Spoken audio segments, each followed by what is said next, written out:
Hey everyone, and welcome back to the Unexplained Files. Tonight we're peeling back the layers on one of Britain's most notorious and violent poltergeist cases, a story so terrifying it earned its entity the chilling moniker, the Black Monk of Pontefract. What do you do when the place you call home, your sanctuary, becomes a battleground for forces you can't even begin to comprehend? Before we dive into the mystery, if you're as fascinated by the unknown as I am, please hit that like and subscribe button. It helps us find more stories that deserve to be told. And drop a comment below with a mystery you think is due for a new look. Alright, turn down the lights, get comfortable, and let's begin our investigation. You find yourself standing on a quiet, unassuming street in Pontefract, a historic market town in West Yorkshire, England. The air is cool, perhaps a little damp, and the suburban landscape is one you know well. Neatly trimmed hedges, tidy front lawns, and rows of semi-detached houses. Nothing here screams paranormal hotspot. You're looking at number 30 East Drive, a two-story council house that from the outside is utterly unremarkable. The windows are framed in white, the brickwork is a standard red-brown, and a simple front door sits flush with the wall. It is the kind of house you'd walk past 100 times without a second glance. It's the kind of house where a family, the Pritchards, believed they were starting a new life back in 1966. Joe and Jean Pritchard, with their children, Philip and Diane, moved into this seemingly ordinary home, completely unaware that they were stepping into a pre-existing nightmare.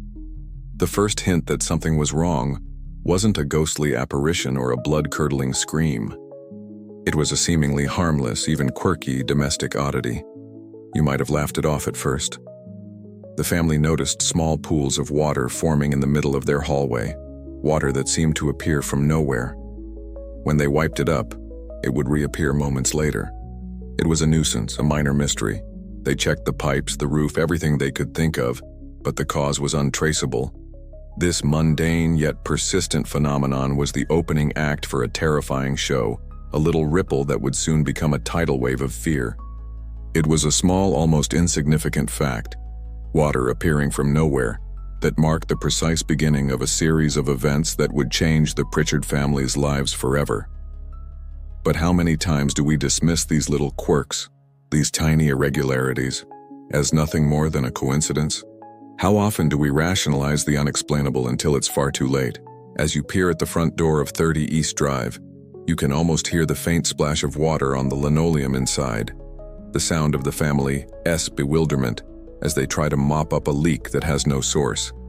It's an unnerving thought, isn't it? That a simple, harmless-looking house can harbor such dark secrets. The idea that something unseen, something mischievous was testing the waters, so to speak, before unleashing its full, terrifying power. We often think of hauntings as starting with a bang, but here, it began with a whisper, a gentle taunt that was easy to ignore. The Pritchards, like any of us would, looked for a logical explanation. They assumed it was a plumbing issue, a leaky roof, or a strange condensation problem. This rationalization, this stubborn refusal to accept the paranormal, is a key part of the story. It shows you the human mind's desperate need for order and logic in a world that is anything but. But what if the lack of a logical explanation is, in itself, the most terrifying fact of all? It's a question that would plague the Pritchards for years to come. You stand there on East Drive watching the house and you can't shake the feeling that the calm exterior is nothing more than a mask, hiding a past filled with chaos and fear, a past that still lingers within its walls. As you continue to watch the house, the initial sense of unease gives way to something more profound. The harmless pools of water were just the beginning. The strange occurrences escalated with a chillingly methodical pace, as if the entity was testing boundaries, learning how to manipulate the world of the living. The next phase was marked by sound. The Pritchards began to hear a single, persistent sound, a sharp scraping noise coming from the walls. It sounded like something was dragging itself, or perhaps being dragged, across the plaster on the other side. This was a specific factual event reported by multiple family members. You can almost hear it now. A low, grating rasp that starts in one corner of a room and moves with deliberate slowness to another. A soundtrack to their growing dread. It was a constant presence, a reminder that they were no longer alone in their home. The family tried to dismiss it as a mouse or a rat, But the sound was too heavy, too purposeful. It was the sound of something big, something with an agenda. The sounds became more varied and more frequent. You can imagine yourself sitting on their sofa, trying to watch television, when you hear a thud from upstairs, as if a heavy piece of furniture has been moved. You go to investigate, but everything is in its place. The family started to notice objects being moved in plain sight. A teapot slid across the kitchen table. A picture frame on the mantelpiece tilted itself. The children's toys left in one room would be found in another. It was a game of sorts, a malicious game of hide-and-seek where the entity was always the seeker and they were the prey. This escalation from subtle water pools to physical object manipulation marks a significant turning point in the case, showing the poltergeist's increasing confidence and power. The family's attempts to rationalize were becoming more strained. They would joke nervously about a ghost, but deep down a seed of genuine fear was being planted. The atmosphere of the house was changing. The air felt heavy and a cold spot would follow you from room to room. This shift from minor, dismissible occurrences to overt physical phenomena is a classic pattern in many poltergeist cases, a well-documented progression. And then there's the lesser-known detail. A fringe theory suggests that the poltergeist wasn't just acting randomly, it was learning. Some paranormal investigators believe these entities start with minor acts of psychokinesis to map out the energy field of a house and its inhabitants. The pools of water weren't just random. They were a form of dowsing, a way for the entity to find the most emotionally volatile areas, the places where it could draw power. The scraping sounds were not just to annoy, they were a form of echolocation, a way to build a mental map of the house's layout. It's a terrifying thought, isn't it? That the thing you're dealing with is not just a mindless force, but a malevolent intelligence, a ghost with a learning curve. This isn't just a haunting, it's a stalking. The poltergeist, often referred to as a noisy ghost, was perhaps doing more than making noise. It was observing, planning its next move. This theory posits that the entity was specifically targeting the most vulnerable member of the family, the young daughter Diane, by first establishing its presence in the communal areas of the home before isolating its chosen victim. You can't help but ask yourself, if these early events were a learning process, what exactly was the poltergeist preparing for? Were these a series of harmless pranks? Or was this a calculated, deliberate series of escalating psychological attacks? The Pritchards' rational attempts to explain the phenomena began to unravel, replaced by a dawning terror. The initial whispers of a haunting were turning into screams. They tried to tell their friends and neighbors, but who would believe them? The shame of being a haunted house kept them isolated, forcing them to confront the escalating terror alone. The feeling of helplessness must have been crushing. You can imagine the Pritchards standing in their kitchen, a teapot on the floor, a scraping sound in the walls, and the slow, horrifying realization that their home, their supposed sanctuary, was now a prison. It was a place where they were no longer in control, where the unseen was now undeniably present and growing stronger every day. The innocent suburban facade of 30 East Drive was starting to crack, and what lay beneath was pure, unadulterated fear. The scraping noises and moved objects were but a prelude to the true terror. The escalation of fear at 30 East Drive was not just a matter of quantity, but of quality. The poltergeist, this unseen force, was growing bolder, more confident, and terrifyingly, it was becoming violent. You can feel the atmosphere in the house tighten, the air thick with a palpable dread. The minor disturbances gave way to full-blown physical assaults. This is a well-established, terrifying fact of the case. The family began to suffer, not just psychologically, but physically. The first documented physical attack was on Joe Pritchard himself. He was allegedly pulled from his bed in the middle of the night and left in the middle of the room, disoriented and terrified. It was an act of force, a clear demonstration that the entity could now interact with them on a physical level, a terrifying violation of their personal space. The violence, however, was not indiscriminate. It seemed to have a terrifying and specific target: the children, especially the teenage daughter, Diane.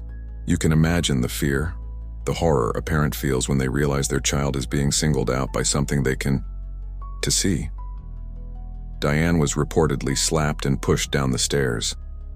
The most infamous event, and one of the most chilling facts of the case, involves her being dragged up the stairs by her hair, screaming for help. This wasn't a phantom touch or a cold spot.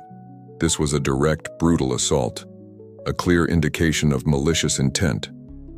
The psychological toll of this violence was immense. The children were now terrified of their own home, unable to feel safe in their own beds. They couldn't sleep, they were jumpy and anxious, and their schoolwork suffered. The house had become a cage, and they were the unwilling prisoners of an invisible tormentor. The lesser-known detail about this period of escalation is the specific, almost ritualistic nature of some of the attacks. It wasn't just random violence. Reports from the time mention that the poltergeist would often attack just as the family was about to sit down for a meal. Food would be thrown from the table, plates would shatter, and cutlery would fly. This suggests a more profound level of malice than simple, random acts of violence. It was a calculated psychological attack aimed at disrupting the very foundation of family life, the shared meals, the moments of calm and togetherness. It was as if the entity was determined to show them that it could invade every part of their lives, even the most intimate and mundane. This detail challenges the notion of a poltergeist as a simple, noisy ghost, and instead paints a picture of a malevolent intelligence that seeks not just to terrify, but to destroy. This raises a crucial question. Why would an entity, a disembodied spirit, focus its energy on such a targeted, violent campaign? What motivates a poltergeist to move from minor annoyances to brutal physical assaults? Is it a form of feeding, drawing on the fear and chaos it creates? Or is it something more? Is it a kind of territorial dispute, a violent pushback against the living who have moved into its space? You look at the unassuming house on East Drive and you have to wonder about the nature of evil. Is it a force that can exist without a physical body? The Pritchard family's ordeal forces you to confront this terrifying possibility. Their fear was real, their injuries were real, and the source of that pain was utterly unexplainable. The suburban dream had become a waking nightmare, and the family was trapped inside, with no one to believe them and nowhere to run. The violence wasn't an accident.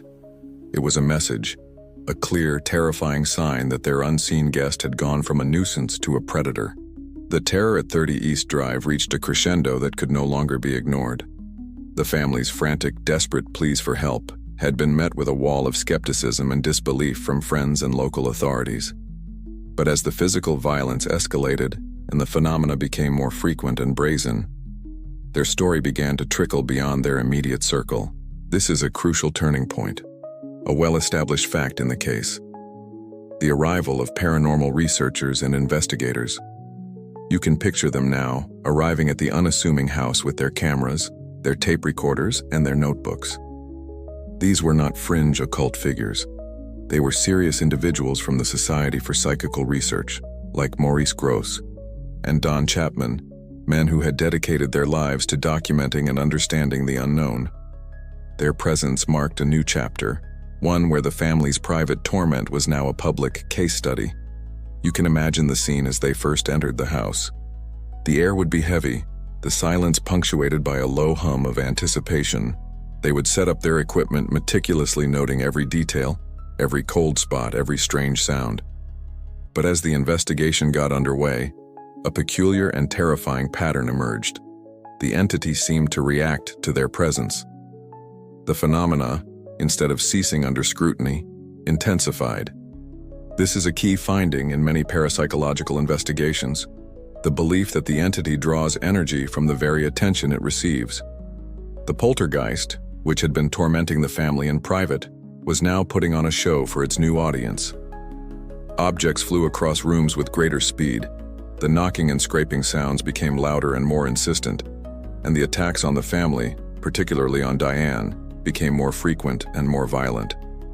The investigators, who had come to document, found themselves caught in the middle of a terrifying live performance. A fascinating, lesser-known detail from the investigation is the way the entity seemed to mock the investigators' efforts. Maurice Grosse, a respected paranormal investigator, reported that he would place a specific object in a certain location, only to have it moved or hidden moments later. often in an overtly theatrical manner as if to say, "I see what you're doing, and I'm one step ahead." In one chilling account, Grosse left a heavy metal ashtray on a table, only for it to be flung across the room and bounce off the wall with immense force just as he was speaking to the family. This wasn't random, it felt deliberate, a mocking gesture. The poltergeist was no longer just a source of chaos. It was a character in this terrifying play, and it was reveling in its role. This act of playing with the investigators suggests a level of intelligence and self-awareness far beyond what is typically attributed to a simple poltergeist. It implies the entity knew it was being studied and was either taunting its new audience or perhaps even feeding off their fear and focus. This dynamic leads you to a profound question. Did the investigators' presence inadvertently fuel the very phenomenon they were trying to document? By giving the poltergeist attention, did they provide it with the energy it needed to become more powerful and more destructive? The case of the Black Monk of Pontefract challenges the very nature of paranormal investigation. Is it a passive act of observation, or is it an active and potentially dangerous interaction? The investigators' arrival at 30 East Drive wasn't just about documenting a haunting. It was about entering into a terrifying relationship with a powerful, unseen force. You stand outside the house and you can almost feel the residual energy of that tense standoff. The investigators with their scientific instruments and rational minds, and the poltergeist with its chaotic, malicious power locked in a battle for control of the narrative, a battle that only one side could truly win. And in the end, it was clear that the entity was in charge. With the investigators now involved and the phenomena escalating, a terrifying question hung in the air. What was this thing? A simple poltergeist, a noisy ghost, seemed too benign a term for the violent, malevolent force at work. This is where a new and chilling detail entered the story, a well-established fact that gave the entity its infamous name, the Black Monk. The moniker wasn't born from a wild guess but from specific clues that emerged from the haunting itself. The Pritchard family and the investigators, in their search for a rational explanation, began to delve into the local history of Pontefract. They learned that the house, 30 East Drive, was built on the site of a medieval monastery, not just any monastery, but a Cluniac priory, a specific type of monastic order. The history books told of a monk from that priory who had been hanged for raping and murdering a young girl and was buried in unconsecrated ground, right where the house's hallway now stood. This historical fact provides a chilling backstory, a potential motive for the violence. It was a story of a violent crime and a restless, malevolent spirit with a deeply ingrained hatred. You can almost feel the weight of that history as you stand on the street. The idea that you could be walking over a grave of a murderer, a man condemned and buried without proper rites, is deeply unsettling. The entity's violent attacks on the family, especially the young daughter Diane, took on a more sinister meaning with this knowledge. It wasn't just a random act of poltergeist violence. It was a repetition of a historical act, a terrifying echo of a past crime. The attacks on the family, particularly the dragging of Diane by her hair, could be seen as a horrifying reenactment of the original sin, a sign that the monk's torment was far from over. Now, here's a lesser-known detail that challenges this seemingly neat explanation. The Black Monk moniker might not have originated from a specific historical fact at all. A fringe theory suggests the name came from a very different source: the appearance of a dark hooded figure seen by the family and investigators. This wasn't a historical monk, but a physical manifestation of the poltergeist itself. Witnesses reported seeing a figure with a distinct black cassock or robe, sometimes with a rope around its waist, just as a friar would wear. This figure was not a full-bodied apparition, but a fleeting, shadowy shape, often seen out of the corner of the eye. This theory posits that the entity was an energy-based being that had learned to project a form from human memory or imagination. The name Black Monk was not given because of a historical crime, but because the entity had physically shown itself in that form. This detail complicates the historical narrative and raises a fascinating question about the nature of a poltergeist. Is it a historical echo, or is it something more? Is it a being that can change its form, and perhaps even its identity, to increase the fear it creates? This brings you to the core question of this section. Was the Black Monk a historical figure, a specific malevolent spirit tied to the land by a past crime, or was the name and identity a carefully crafted persona adopted by a powerful malevolent energy? Did the Pritchards and investigators retroactively apply a historical narrative to a terrifying formless entity, or was the ghost always tied to a specific historical tragedy? The possibility that the name was an invention of the poltergeist itself, a way to make itself more terrifying and believable, is a deeply unsettling thought. It implies a cunning and deceptive intelligence at work. You look at the house on East Drive, and you have to wonder what the true story is. Is it the echo of a forgotten crime or a terrifying shapeshifter in a black robe? The psychological torment of the Pritchards was amplified by the escalating physical manifestations of the entity. The poltergeist had progressed from moving objects and making noises to directly assaulting the family, and these physical attacks are one of the most chilling, well-established facts of the case. The accounts of the violence are vivid and terrifying. You can hear the sounds of panic, the frantic shouts, as the unseen force makes its intentions undeniably clear. The attacks were particularly focused on the Pritchard children, Philip and Diane. But the most intense assaults were reserved for Diane, the teenage daughter. She was reportedly slapped and punched by an invisible hand. Her hair was pulled and she was dragged from room to room screaming in terror. On one occasion, a heavy chest of drawers was seen to lift and drop onto her legs. The family's claims were initially met with skepticism, but these were not fleeting moments. They were repeated, documented attacks that left bruises and marks. The most horrifying and well-documented physical assault involved Diane being dragged up the stairs by her hair, her terrified cries echoing through the house. The physical act was so violent that it left clear marks on her body and tore at her scalp. The investigators who were present during some of these events could only watch in horror, unable to intervene. This wasn't a trick of the light or a mind playing games, it was real, undeniable violence from an invisible source. The family became bruised, battered, and emotionally broken. The entity was not just a poltergeist, it was a predator, and it had a clear, terrifying preference for its prey. A fascinating, lesser-known detail about these attacks is the almost ritualistic way they would occur. The violence often took place at very specific times and in very specific locations within the house. For example, the attacks on Diane were most frequent on the stairs and in her bedroom, a place where a child should feel safe. This suggests that the entity was not just a chaotic force but a malevolent intelligence with a specific agenda. A fringe theory posits that the poltergeist was not just attacking the family at random, but was attempting to reenact the original crime for which the monk was hanged. The alleged murder of the girl by the monk was a violent and intimate act, and the attacks on Diane, particularly the dragging and the physical assaults, bore a chilling similarity to the historical account. This would mean that the entity wasn't just a ghost but a tormented soul trapped in a loop of its own past evil, forced to relive its most heinous act on a new victim. This detail transforms the story from a simple haunting into a much more profound tragedy, a cosmic horror where the past is constantly bleeding into the present. This raises a crucial question. Why would a poltergeist, or any entity for that matter, single out one person for such targeted physical violence? Was Diane a focal point for the entity's energy, a kind of psychic lightning rod? Or was she, in a more sinister sense, a chosen victim, a stand-in for a historical trauma? The case of the Black Monk forces you to confront the idea that these entities might not be random forces of nature, but something with intent, with purpose, and with a terrifying capacity for cruelty. The Pritchards had to grapple with this horrifying reality every single day, watching their child be tormented by a monster they couldn't see, couldn't fight, and couldn't escape. The scars left on the family were not just physical.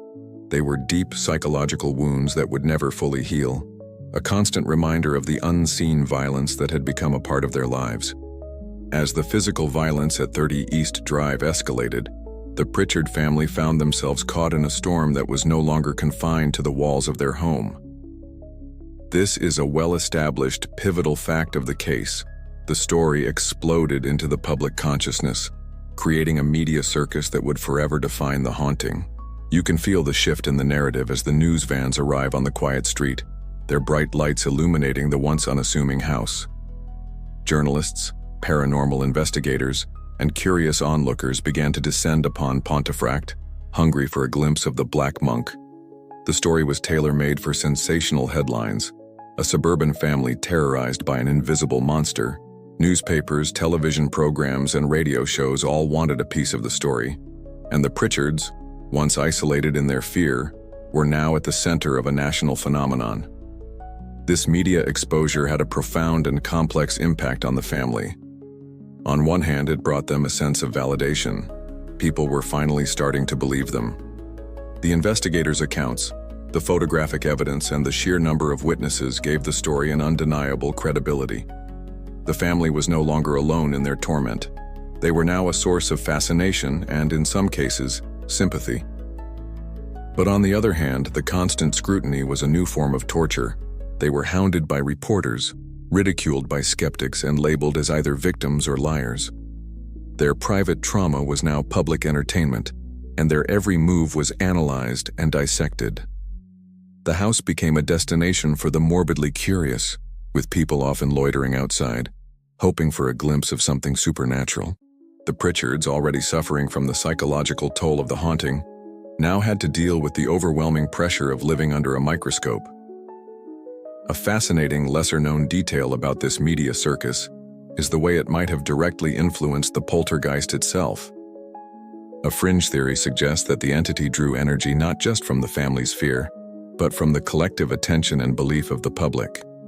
The more the story was covered, the more the entity seemed to act up. It was as if the news reports and the documentaries were a form of nourishment, a psychic fuel that made the poltergeist stronger. In this view, the media wasn't just reporting on the haunting, it was a participant in it, a catalyst that made the phenomena more powerful and more violent. The poltergeist, often referred to as a manifestation of human psychic energy, was now potentially drawing on the energy of an entire nation. The frenzy of media attention could have been a terrifying feedback loop, with each new headline giving the Black Monk more power to enact its terror. This dynamic raises a critical question. Did the media circus help or hinder a genuine investigation? On one hand, it brought in a greater number of experts and documented the case for a wider audience, preserving a record of the events. But on the other hand, it turned the investigation into a spectacle, potentially contaminating the evidence and making it difficult to distinguish between genuine phenomena and events influenced by the immense pressure and attention. You have to wonder if the Pritchards, exhausted and vulnerable, were able to make sound decisions under the bright, unrelenting glare of the public eye. Did the media's hunger for a good story force them to exaggerate or embellish details? Or did it, in a twisted way, save them by making the entity so famous that it could no longer operate in the shadows? You stand on that quiet street imagining the chaotic scene from decades ago, and you can't help but feel that the haunting of 30 East Drive wasn't just a battle between a family and a ghost. It was a battle between private terror and public spectacle, and the line between the two was becoming blurred beyond recognition. In the face of the growing media circus and the escalating terror, a different kind of investigator arrived at 30 East Drive: the skeptic, the scientist, and the rationalist. This is a well-established fact of the case, a necessary counterpoint to the paranormal accounts. As the story of the Black Monk gained notoriety, so too did the scrutiny from those who sought a logical, earthly explanation for the events. These individuals were armed not with Ouija boards and EMF meters, but with scientific theories and a healthy dose of doubt. They proposed theories that ranged from the plausible to the mundane, attempting to dismantle the supernatural narrative brick by brick. One of the most common skeptical explanations centered on a psychological phenomenon known as Ganzfeld effect and mass hysteria. You've heard of it, the idea that a group of people in a stressful, emotionally charged situation can begin to collectively hallucinate or misinterpret mundane events. Perhaps the family, under immense stress, began to see things that weren't there and feel things that were imagined. Another well-established scientific theory for poltergeist activity is that it's often linked to a troubled or emotionally volatile individual in the home, often a teenager. This theory posits that the phenomena, the moving objects, the knocking, are a manifestation of that individual's subconscious psychic energy. In this view, the poltergeist isn't a ghost at all, but a form of uncontrolled psychokinesis originating from within the family, with Diane, the teenage daughter, being the most likely source. A lesser-known, more fringe theory put forward by a few skeptics was the idea of infrasound. This is a specific physical detail often overlooked in the sensational accounts. Infrasound is a low-frequency sound, below the range of human hearing, that can be caused by things like air conditioners, wind, or seismic activity. Scientists have found that prolonged exposure to infrasound can cause a variety of physical and psychological effects, including feelings of anxiety, dizziness, and even the sensation of being touched or watched. This theory suggests that the house, perhaps due to a unique combination of its structure and the surrounding environment, was a perfect resonator for infrasound, and that this hidden physical force was the real culprit behind the family's terror. The cold spots, the strange noises, the feelings of unease, all could in a certain light be attributed to this scientific phenomenon. This raises a chilling and fundamental question. Can science ever truly explain the unexplained? The skeptical theories, while grounded in logic and verifiable phenomena, often failed to account for the most brutal and specific details of the haunting. How does infrasound explain a chest of drawers lifting off the ground and dropping onto a girl's legs? How does mass hysteria explain a full-bodied apparition of a monk? The scientific explanations, for all their neatness, fall short of providing a complete picture. You stand outside the house on East Drive, and you have to weigh the evidence. Do you believe the first-hand accounts of a family who had everything to lose and nothing to gain by lying? Or do you believe the rational, if incomplete, explanations of a few scientists? The case of the Black Monk forces a confrontation between faith and reason, between the known and the utterly unknown. The Pritchard's ordeal was not just a paranormal event. It was a testament to the limits of human knowledge, a reminder that some things, no matter how hard we try, might forever defy a simple, logical explanation. To truly understand the legend of the Black Monk, you must look beyond the walls of 30 East Drive and into the history of the land itself. This is a well-established fact. The town of Pontefract is steeped in a dark and violent past, a history that many believe provides a grim backdrop for the haunting.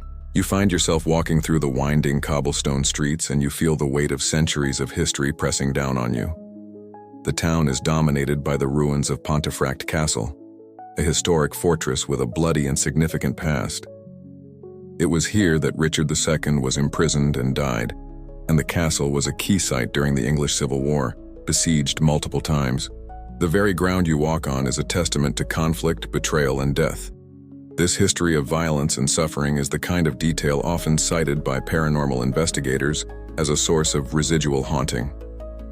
The theory, a cornerstone of parapsychology, is that places with a history of great emotional turmoil, violence, tragedy, or pain can absorb that energy and replay it like a ghostly film. The idea is that the land itself holds a memory. The history of the Cluniac Priory, located near the castle and allegedly on the very land where the Pritchard house was built, adds another layer to this. The historical fact of a monastery, a place of supposed piety, being linked to a violent crime, the rape and murder of a young girl, creates a perfect storm of historical energy. The castle's history of death and the priory's history of a specific, heinous crime could, in a certain light, be seen as a source of malevolent energy waiting to be unleashed. The violent history of the area and the specific tragedy on the land of the house are undeniable facts, and for many, they are the key to understanding the haunting.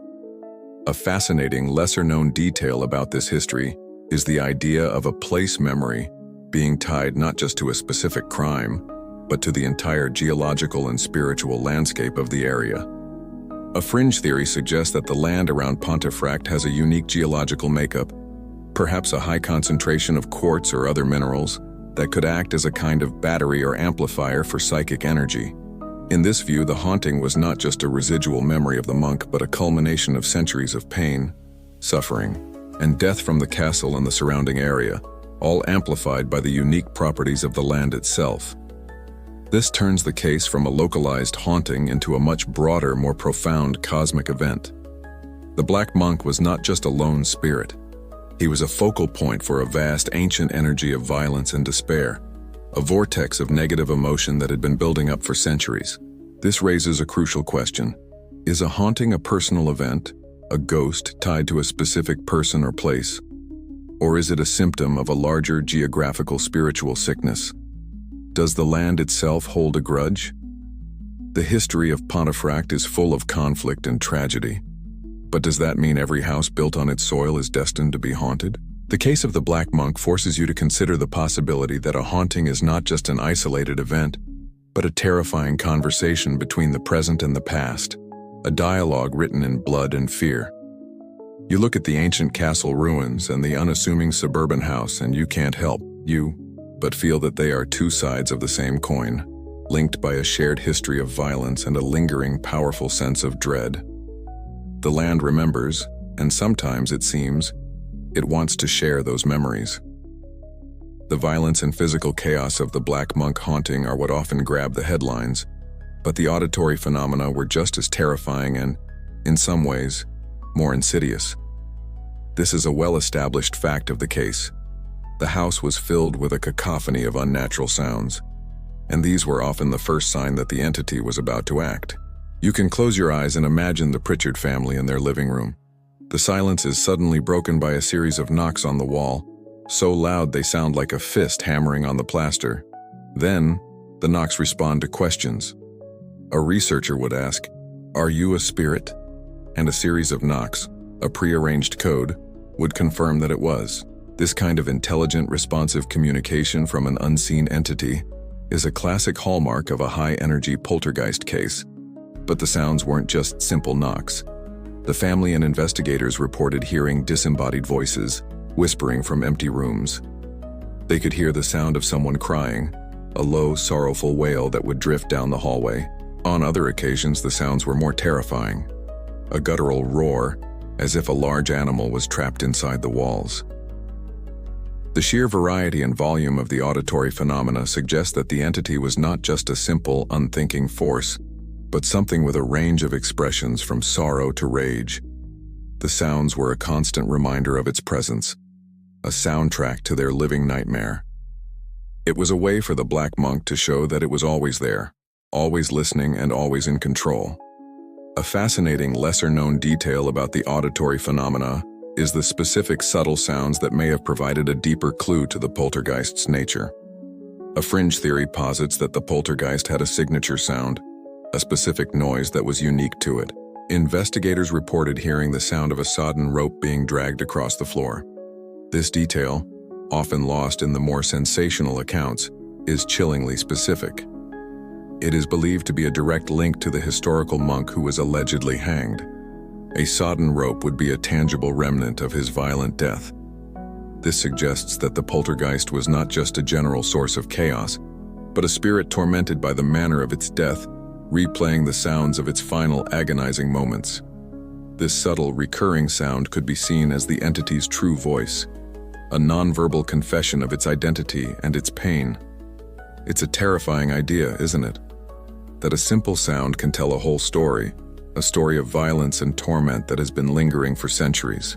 This leads you to a profound question. Do these subtle sounds, these auditory clues, tell us more about the true nature of a haunting than the dramatic, attention-grabbing events?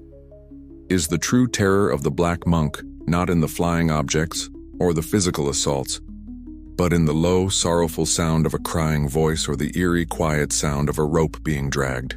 The case of the Black Monk forces you to listen closer, to pay attention to the details that are often overlooked. It suggests that a ghost's language might be more complex than we give it credit for, a mix of violent outbursts and quiet, lingering confessions. You stand outside the house and you can almost hear the echoes of those terrifying sounds, the knocks, the screams, and the quiet, chilling sound of a rope. With the phenomena escalating and the physical attacks becoming more frequent, the Pritchard family, desperate and terrified, decided to turn to an act of ancient faith, a full exorcism. This is a well-established, pivotal event in the history of the haunting. You can feel the air in the house change, a new kind of tension replacing the constant dread. A local clergyman, Father George Dowdall, was called to the house to perform a ritual to cleanse the home of its evil presence. The family, clutching at any hope they could find, believed that a man of God could be the one to finally banish their tormentor. The exorcism was not a secret affair. It was a last-ditch effort to reclaim their home and their sanity. The ritual began with the priest moving through the house, reciting prayers, sprinkling holy water, and calling on the name of God to cast out the evil spirit. You can imagine the scene, the quiet intensity of the priest's voice, the faint sound of the water splashing, the family watching with bated breath. But the exorcism did not have the desired effect. In fact, according to the accounts, it had the opposite effect. The moment the priest began his work, the poltergeist seemed to respond with a new, terrifying fury. The knocking and scraping became louder, more violent. Objects were thrown with more force. The atmosphere in the house grew colder, and a powerful foul odor, described as the smell of decay and sulfur, filled the air. This was the entity's way of fighting back, of making it clear that it would not be so easily dislodged. The exorcism, instead of banishing the evil, seemed to enrage it. A fascinating, lesser-known detail about this ill-fated exorcism is the specific, targeted nature of the poltergeist's response. A fringe theory suggests that the entity was not just enraged by the ritual, it was specifically mocking it. At one point during the exorcism, the priest was reportedly hit on the head with an object that was thrown from an unseen force. This was not just a random act of violence, it was a direct assault on the man of God, a profane gesture of defiance. This detail suggests that the entity wasn't just a simple poltergeist, but a malevolent being with an agenda, an awareness of its own evil, and a profound hatred for anything holy. It was a rejection of redemption, a declaration of war against the forces of good. The failure of the exorcism was not a sign that the ghost was too strong. It was a sign that it was too evil. This leads you to a profound and terrifying question. Why would an act of faith intended to bring peace only serve to amplify the power of an evil entity? Was the poltergeist so deeply entrenched in its malevolence that it was beyond salvation? Or did the ritual itself, by giving the entity a formal acknowledgement and a sense of importance, inadvertently provide it with more energy? The failure of the exorcism at 30 East Drive is a grim reminder that some forces may not be simple ghosts, but something more powerful, more ancient, and utterly unwilling to leave. It forces you to consider the limits of faith and the chilling possibility that some battles, especially with the unseen, are not meant to be won. The Pritchards, in their moment of greatest hope, were met with a new level of despair, a grim confirmation that their tormentor was not only present, but had no intention of ever leaving. As the violence continued unabated, a new perspective began to emerge, one that saw the house itself as a living, malevolent entity. This is a well-established fact in parapsychology, the idea that a location can become a character in the story, a source of evil energy. You look at the unassuming house on East Drive and you begin to see it differently. It's not just a backdrop for the haunting, it's a participant. The house, in this view, wasn't just a place where a ghost lived, it was the very thing that was haunted. Its foundation, built over unconsecrated ground, its walls that had absorbed decades of pain and fear, and its very structure seemed to be a perfect vessel for the malevolent entity. The house, in a way, was a physical manifestation of the haunting. The cold spots weren't just a byproduct of the ghost, they were the house's breath. The strange smells weren't just a sign of the entity, they were the house's scent. The physical location of the haunting at 30 East Drive became as important as the entity itself. The theory of place memory, which we touched on earlier, suggests that the house was a kind of spiritual amplifier, a place that could take a single, residual haunting and turn it into a full-blown poltergeist phenomenon. The physical structure of the home, the very way it was built, its location, all contributed to the power of the haunting. This turns the narrative from one of a ghost in a house to one of a house that is itself a ghost. A fascinating, lesser-known detail about the house as a character is the way it seemed to physically resist any attempts to make it a normal home again. A fringe theory suggests that the poltergeist was not just a spirit of a person, but an architectural haunting, a collective energy that had manifested because of a unique convergence of factors at that specific location. In this view, the entity wasn't a person at all. It was the house's own defense mechanism. The family's attempts to live a normal life, to fill the house with love and laughter, were met with violent resistance. The poltergeist, in this sense, was the house's immune system, fighting off the foreign bodies that were trying to inhabit it. The violence was not a sign of a malevolent ghost. It was a sign of a sentient home, a place that wanted to be left alone and was willing to do whatever it took to make that happen. This forces you to ask a chilling question. When you move into a home, are you just inhabiting a space, or are you entering into a relationship with a place that has a memory, a history, and perhaps even a will of its own? The case of the Black Monk forces you to confront the idea that a house is not just a collection of walls and a roof. It can be a living thing, a character with its own dark secrets. The Pritchards were not just being haunted by a ghost. They were being haunted by their home, a place that refused to let them live in peace. And when you look at 30 East Drive, you can't help but feel that its story isn't just one of a ghost. It's a story of a house that has earned its reputation, a place that will forever be known as the most haunted house in Britain. The terrifying accounts of the Black Monk's violence are often dismissed as the work of a single, terrified family. But a critical, well-established fact of the case is that the haunting was not limited to the Pritchards alone.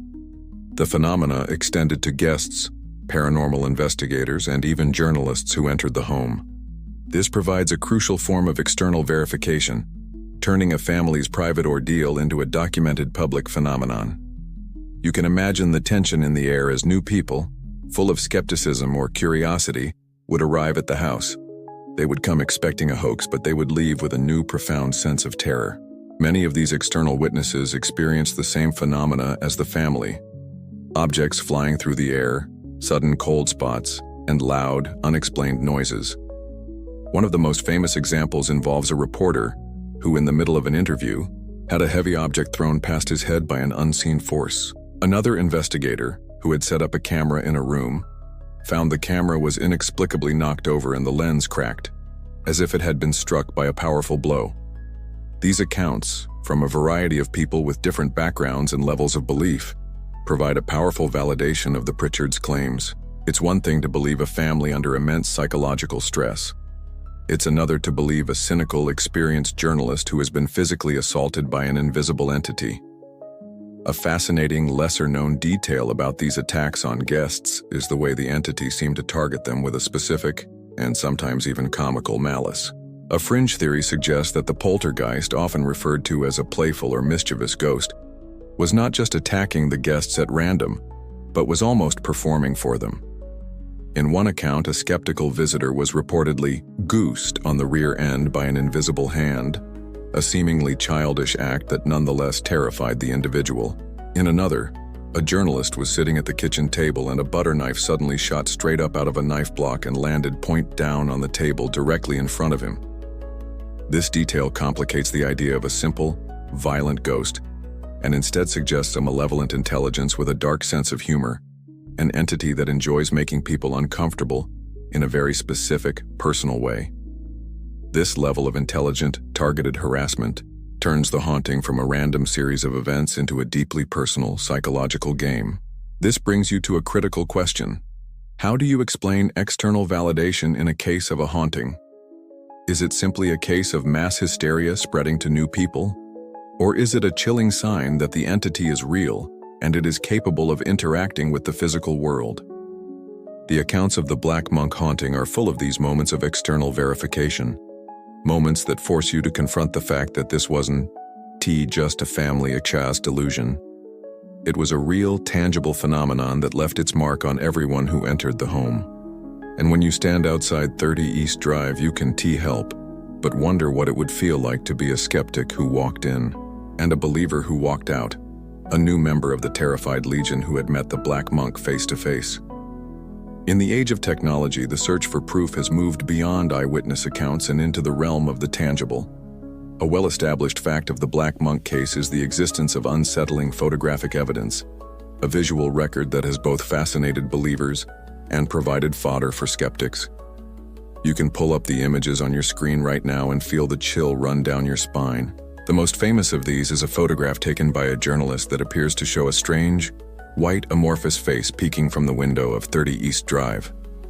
The face is barely a shape, a blur of white that looks both human and inhuman, with 2 black spots for eyes. It is a terrifying image, a ghostly face caught on film, a literal face of the haunting.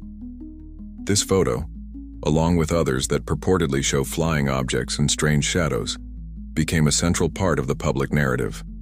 It was proof, or at least it appeared to be. The face in the window, in particular, became an iconic image of the haunting, an eerie symbol of the unseen terror within. For many, this was the irrefutable evidence they needed to believe the family. A camera doesn't lie, they said. It was a photograph that captured a moment that could not be explained away by psychological phenomena or natural occurrences. The face was there, for all the world to see, a frozen moment of pure, unadulterated fear. A fascinating, lesser-known detail about this photographic evidence is the intense scrutiny it has received from skeptics and professional photographers. A fringe theory suggests that the face in the window is nothing more than a trick of the light, a play of shadows and reflections on the glass. Skeptics have pointed out that the house has an unusual number of light sources and reflections that could create a similar effect. They argue that the human mind, conditioned to see faces in random patterns, a phenomenon known as pareidolia, is simply projecting a ghost onto a mundane image. They also note that early photographs, especially those from the 1960s, are often prone to a number of optical distortions and artifacts that can create strange shapes and blurs. This would mean that the most famous piece of evidence is nothing more than an accident, a random confluence of light, shadow, and psychology. This raises a crucial question. When a photograph captures something unexplained, is it proof of the paranormal, or is it simply a testament to our brain's desire to find patterns and meaning in chaos? Does the camera, which we trust to be an objective witness, become a tool for deception when it's pointed at something we want to believe in? The case of the Black Monk forces you to be a critical observer. You look at the image of the face in the window and you have to weigh the evidence. Is it a haunting or a hoax? A moment of supernatural horror, or a trick of the light? The terrifying power of the image lies not in what it proves, but in what it forces you to question. A chilling reminder that sometimes the most unsettling things are the ones we can't quite explain. Just as the terror at 30 East Drive reached its climax, the phenomena seemed to vanish as abruptly as they had begun. This is a well-established fact of the case, and it remains one of the most perplexing parts of the story. The intense violence, the flying objects, the constant psychological torment, it all seemed to simply fade away. You can almost feel the silence returning to the house, a slow, hesitant peace that was more unnerving than the noise itself. The family, after years of living in a state of constant fear, found themselves in a home that, for the first time in a long time, was quiet. There was no grand finale, no final confrontation with the poltergeist. The Black Monk, it seemed, had simply left. This sudden cessation of activity has led to a number of theories.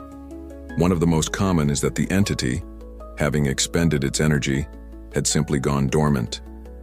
Poltergeists, many paranormal investigators believe, are not like traditional ghosts. They are not the restless spirits of the dead, but are more like a natural phenomenon, a temporary buildup of energy that is eventually released. In this view, the Black Monk had simply run its course, a psychic storm that had finally passed. The family's emotional and psychological turmoil, which many believe was the fuel for the poltergeist, had finally calmed down after years of living with the terror. The entity, with its primary energy source depleted, had nowhere left to draw from and had no choice but to retreat. A fascinating, lesser-known detail about the entity's disappearance is a specific, strange theory that it didn't just go dormant. It was deliberately lured away.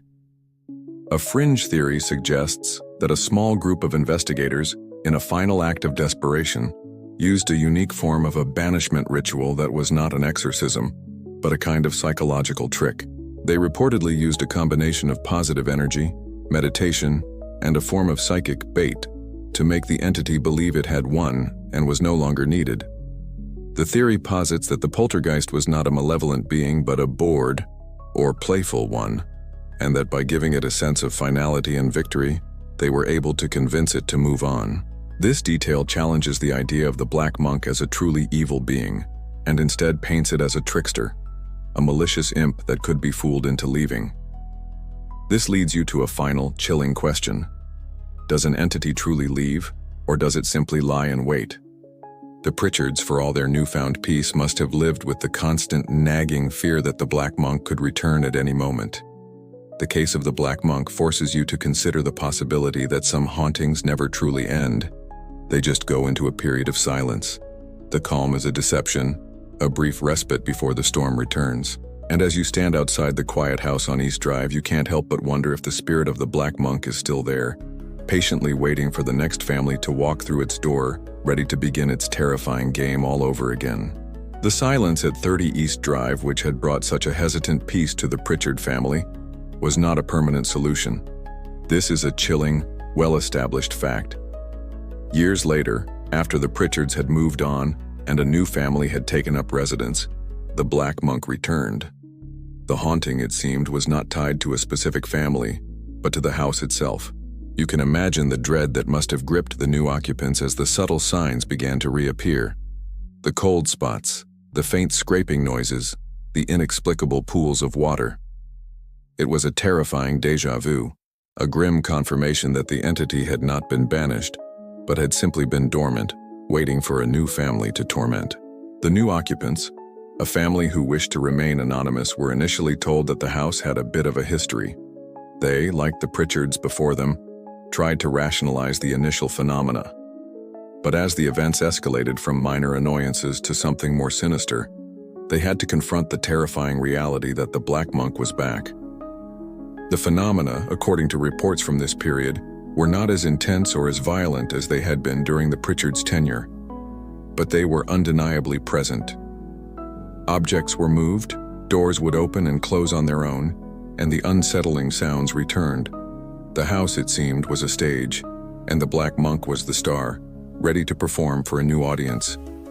A fascinating lesser-known detail about this period is the idea that the entity was not just a returning presence, but a dormant energy field that had been reignited. A fringe theory suggests that the house, after the years of high-intensity poltergeist activity, had become saturated with a certain type of psychic energy. This energy lay dormant, like a battery that had been drained but was not completely dead.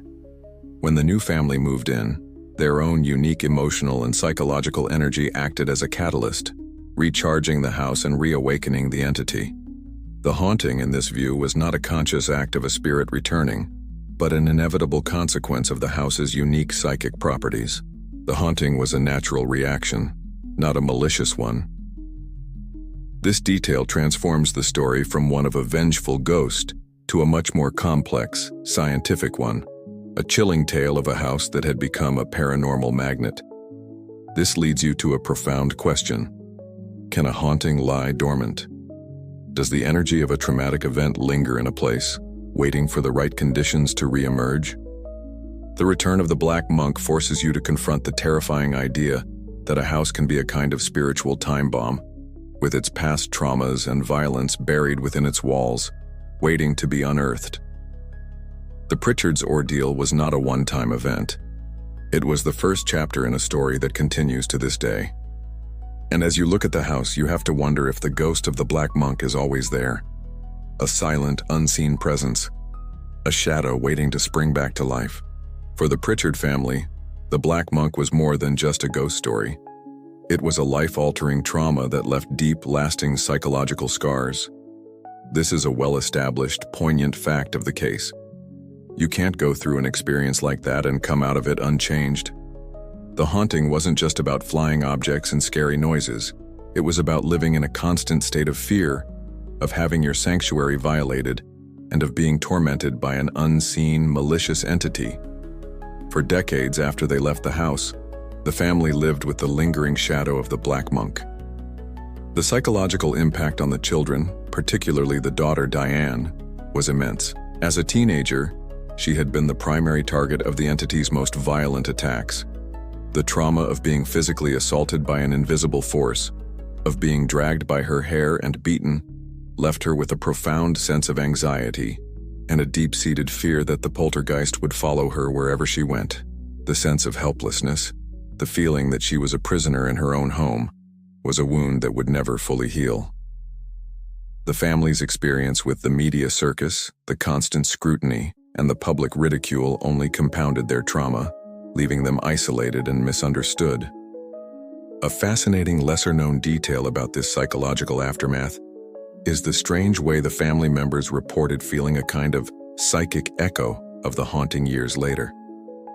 A fringe theory suggests that the family, particularly Diane, had a deep personal connection with the poltergeist that went beyond the physical realm. They reported feeling strange sensations like a sudden drop in temperature or a feeling of being watched, even when they were miles away from the house. This was not a physical haunting, but a kind of residual psychic connection that had been forged in the crucible of their shared terror. It was as if the poltergeist had left a part of itself inside of them, a psychological footprint that would never fade. This idea suggests that the haunting was not just a physical event, but a kind of spiritual violation, a trauma that had seeped into the very soul of the victims. This leads you to a chilling question. When a haunting ends, does the memory of it linger in the victims' minds as a kind of permanent psychic scar? Can you ever truly be free from a ghost that has taken up residence not just in your home, but in your mind? The Pritchard family's story forces you to confront the very real, very human cost of a paranormal encounter. It is a grim reminder that a haunting is not just an event. It is a life-altering trauma that can leave its victims with a legacy of fear and pain that lasts for a lifetime. And as you stand outside the house, you can't help but think of the people who once lived there, and the quiet, unending torment they must have lived with even long after the Black Monk had seemingly moved on. The focus of the Black Monk's violence on the teenage daughter, Diane Pritchard, has led to a major theory that shifts the nature of the haunting from an external entity to an internal one.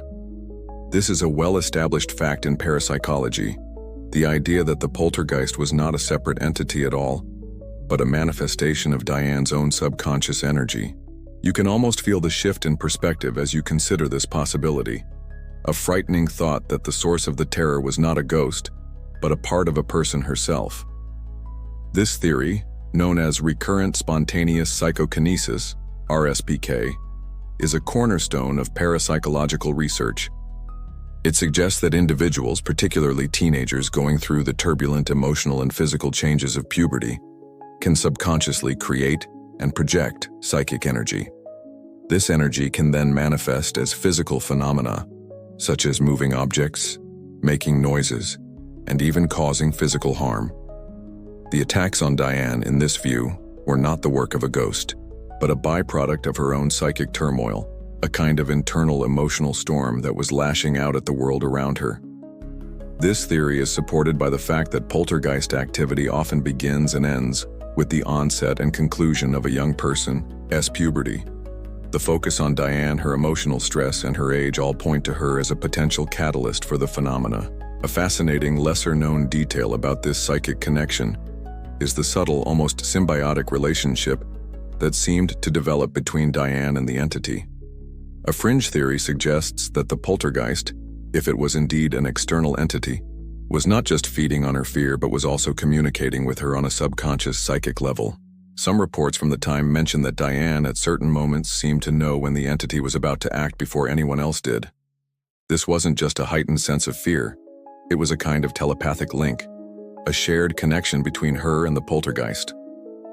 This detail suggests that the entity was not a mindless force, but something that had chosen Diane as a partner, a kind of a spiritual collaborator in the creation of chaos. The terror of the haunting, in this view, was not just an attack. It was a terrifying, unwilling collaboration. This leads you to a profound question. Is a poltergeist haunting always the work of a separate entity, or is it a kind of spiritual and psychological projection from a person's own mind? And if it is the latter, how do we make sense of the fact that the phenomena were so violent and so real? The case of the Black Monk forces you to confront the unsettling possibility that the monsters we fear most are not in our closets, but in our minds. a dark and powerful part of our own subconscious. And when you look at the face of Diane, a young girl caught in the middle of a terrifying storm, you have to wonder if she was a victim, or something in between. The core of the Black Monk haunting, the very thing that made it a compelling and terrifying story, was the consistent and undeniable psychokinesis. This is a well-established fact of the case.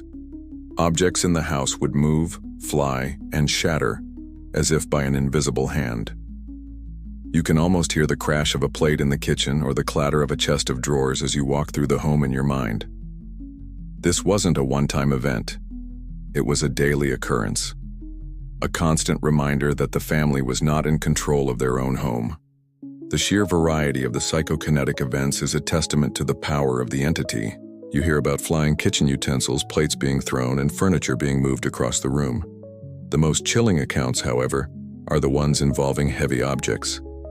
A television set was allegedly seen to rise from its stand and flip over, and a heavy wooden chair was reportedly thrown from the top of the stairs with immense force. These were not minor acts of mischievousness.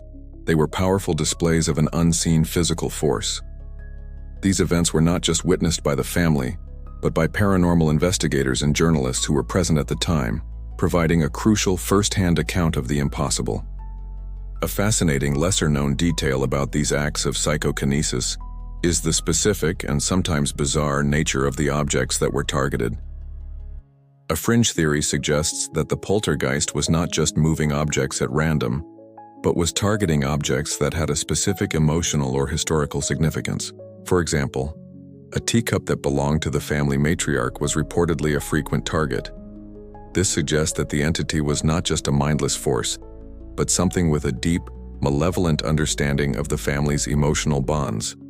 In this view, the poltergeist was not just moving things, it was attacking memories, a kind of psychic vandalism aimed at the heart of the family. This forces you to ask a chilling question. When a ghost moves an object, is it an act of random chaos, or is it a message? The case of the Black Monk suggests that the psychokinesis was not just a show of force, but a form of communication, a language of terror that spoke in broken plates and overturned chairs. The haunting in this sense was a dialogue, a conversation between the living and the dead that was conducted through the violent manipulation of physical objects. And as you think of the house on East Drive, you have to wonder what those objects were trying to say. With the story of the Black Monk now a national phenomenon, it was only a matter of time before a chorus of critical, skeptical voices rose to challenge the paranormal narrative. This is a well-established fact of the case, and it remains a crucial part of the story. You can almost feel the cold rationality of the skeptics as they dissect every detail, looking for a logical explanation. They propose that the entire haunting was a hoax, a carefully orchestrated deception designed to get attention, and perhaps even to make money. The skeptical corner, as it were, was a cold splash of reality on a story that was becoming increasingly supernatural. One of the most common skeptical theories was that the Pritchard family, particularly the children, were the ones behind the phenomena. You can hear the questions now. Was the daughter, Diane, moving objects herself when no one was looking? Was the family manipulating events to get attention? The psychological theory of recurrent spontaneous psychokinesis we discussed earlier, in which a person subconsciously manifests phenomena, was often twisted by skeptics to suggest that the acts were not subconscious at all, but a deliberate trick. They pointed out that many of the events, such as objects being moved or noises being made, could be recreated with simple wires, pulleys, and a well-placed sound system. They also argued that the family's inconsistent accounts and the changing nature of the poltergeist's behavior were signs of an elaborate and not so well-planned deception. A fascinating, lesser-known detail about the skeptical take is the idea that the hoax was not for personal gain, but was a prank gone wrong. A fringe theory suggests that the children, bored and looking for a bit of excitement, started with a few small pranks and were surprised by the reaction they received.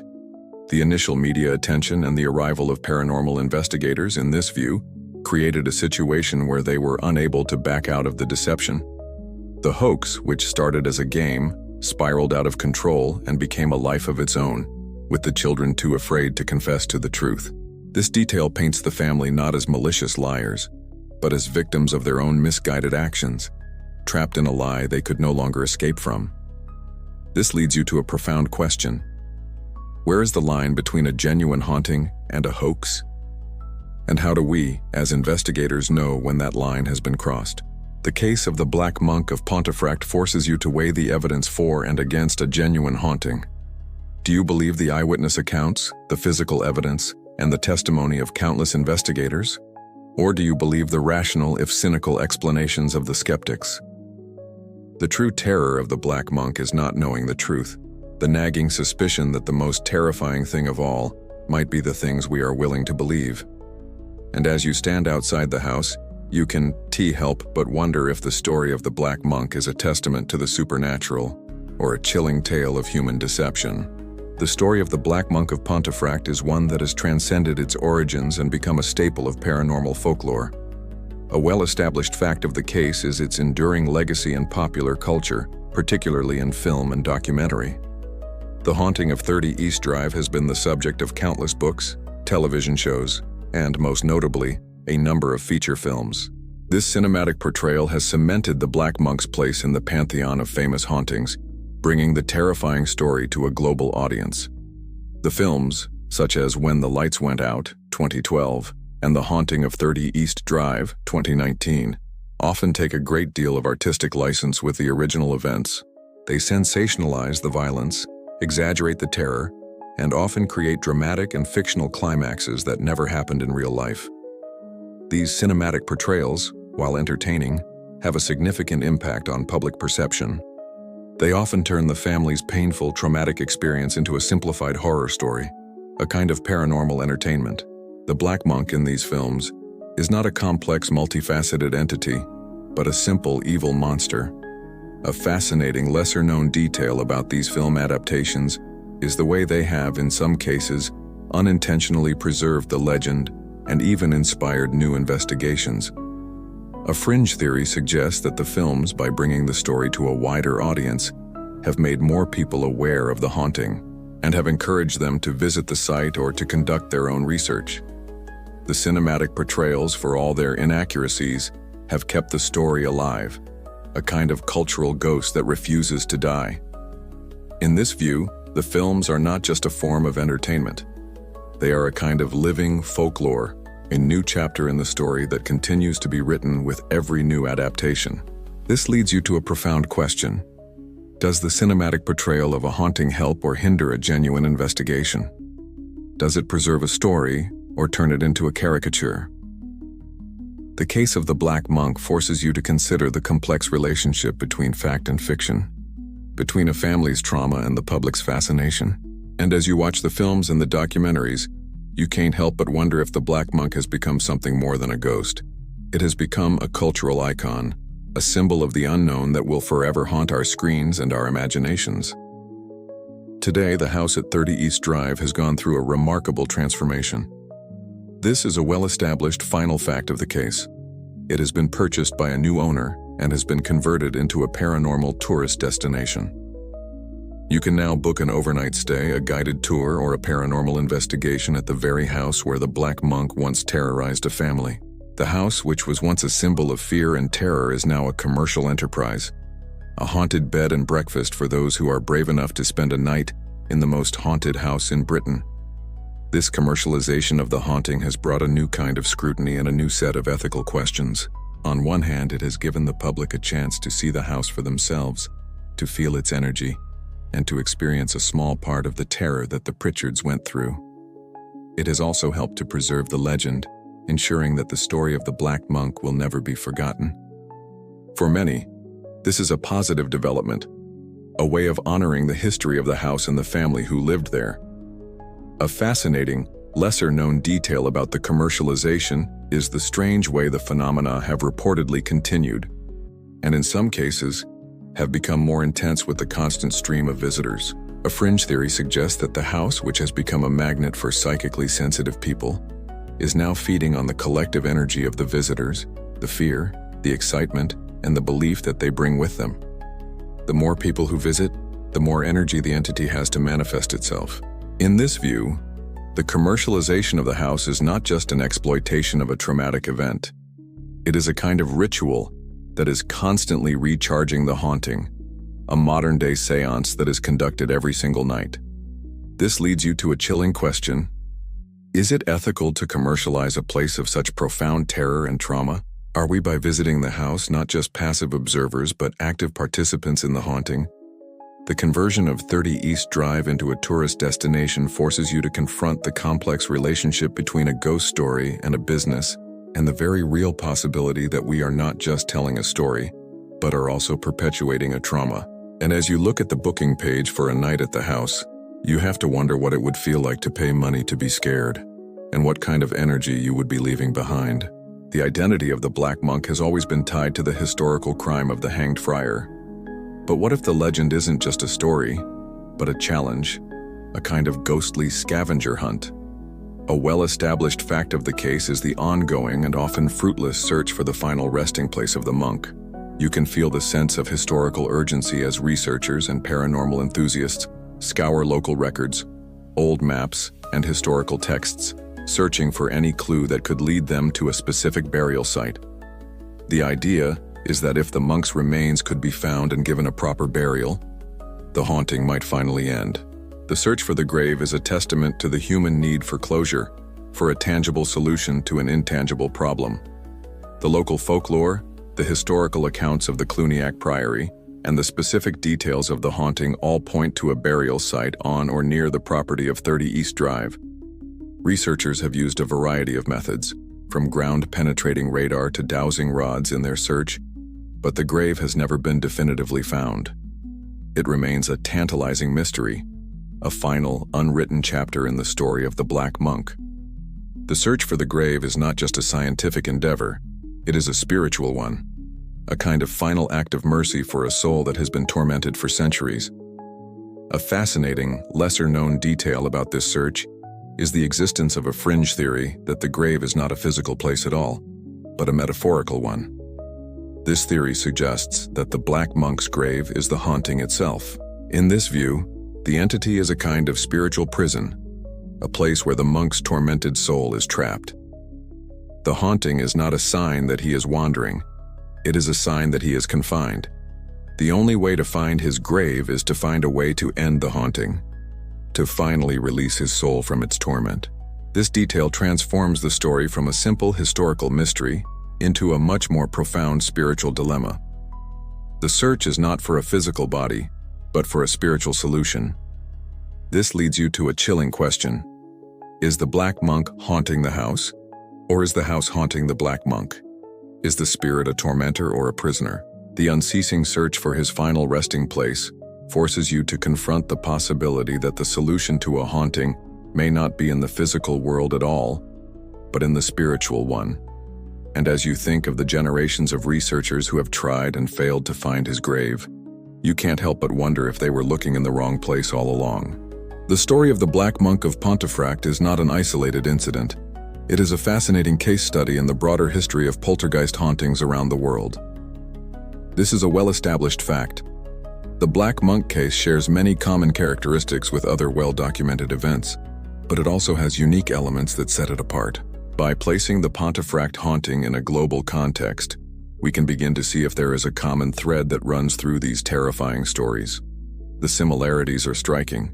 Many poltergeist cases, like the famous Bell Witch in Tennessee or the Amityville Horror in New York, involve a family being tormented by an unseen entity. They often begin with minor disturbances and escalate into physical violence and psychological terror. They are often linked to a specific historical event or a traumatic location, and they often focus their attacks on a vulnerable individual, usually a teenage girl.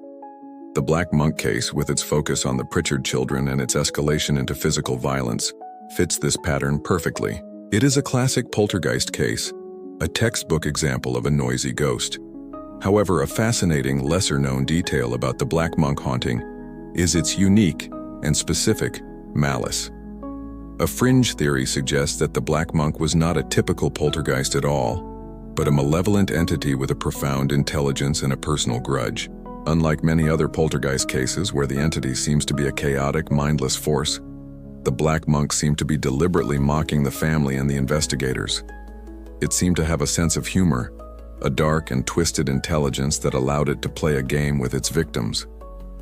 This level of self-awareness and malicious intent is what separates the Black Monk from other, more typical hauntings. This leads you to a final question. What does the Black Monk of Pontefract, in all its terrifying glory, tell us about the nature of the paranormal?